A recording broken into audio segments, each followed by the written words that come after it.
Hi, and welcome back to BGP Rock Gaming Channel. I'm your host, Alexander Foster. Now, today we will be going over what is an IDE. An IDE stands for Integrated Development Environment. Now, our IDE of choice for our course and most of what we do, including the game development series, will be Visual Studio 2013. Now, I'll be using the professional version, but you should be able to get Visual Studio 2013 Community Edition for free. Download it, install it.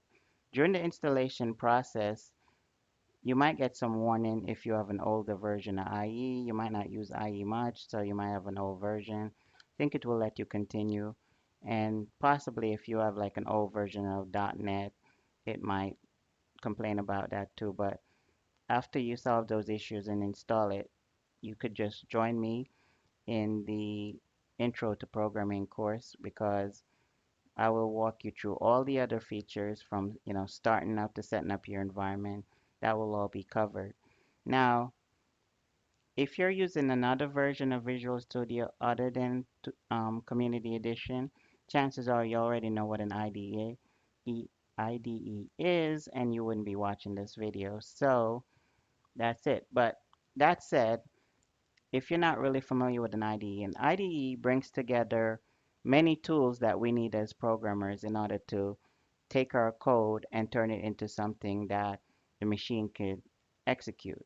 Now, depending on the language you're using, the steps that your IDE go through to turn your code into executables might be different, but nonetheless, your IDE does a lot of work behind the scenes for you. For example, if someone who used to develop in Linux, they will tell you that, if they're developing in C or C++ in Linux, they might have a separate something, a linker, um, a compiler, and preprocessor.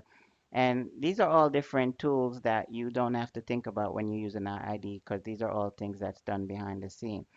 Now, as far as the linker processor and compiler, these are again tools that are used in the process of getting your code from what you typed in to what the computer could understand and execute. Now, for a more in-depth knowledge of all those tools, just type in IDE in Google and check out Wikipedia. They give a very in-depth study. But for our sake, we'll be using Visual Studio and I will walk you through the setup and of the environment once we get started. But that's what an IDE is. Now, in addition to just tools like, what I mentioned earlier, your IDE, especially a very advanced one like Visual Studio, regardless of what people say about Microsoft, they make really good tool. I personally like Microsoft. And Visual Studio is a IDE that's loved by developers worldwide. No joke. Hands down, I'm pretty sure it's the number one.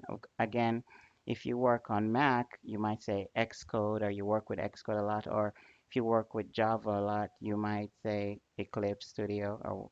But regardless of what language you work in or which platform you on, we'll be using Visual Studio for the course that's coming up.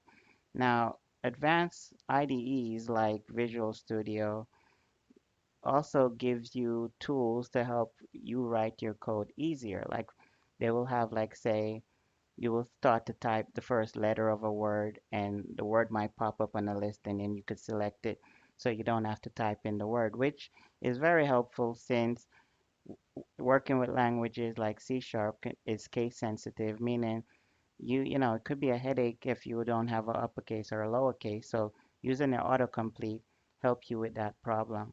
Also, your IDEs will have features like IntelliSense.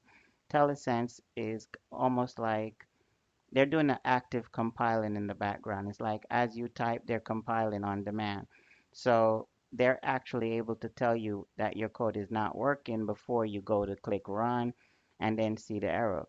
Usually, if you were using older compilers or older IDEs rather, you would not know that there's an error in your code until you hit play and then it tells you, well, on line XYZ or line 10, there's a problem. And then you go to line 10 and look. But now with IntelliSense, as you're typing, it will show you a red line underneath what you type or another color, depending on your color scheme.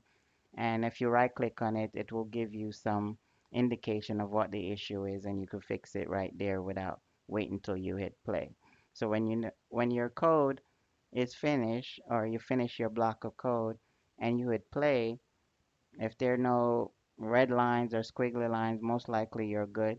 But there's still some errors that won't be caught until you hit play or run, depending on the IDE or the environment you're working on. So that is that, and look forward to joining you, or you joining me rather, in future videos. Thanks again for watching.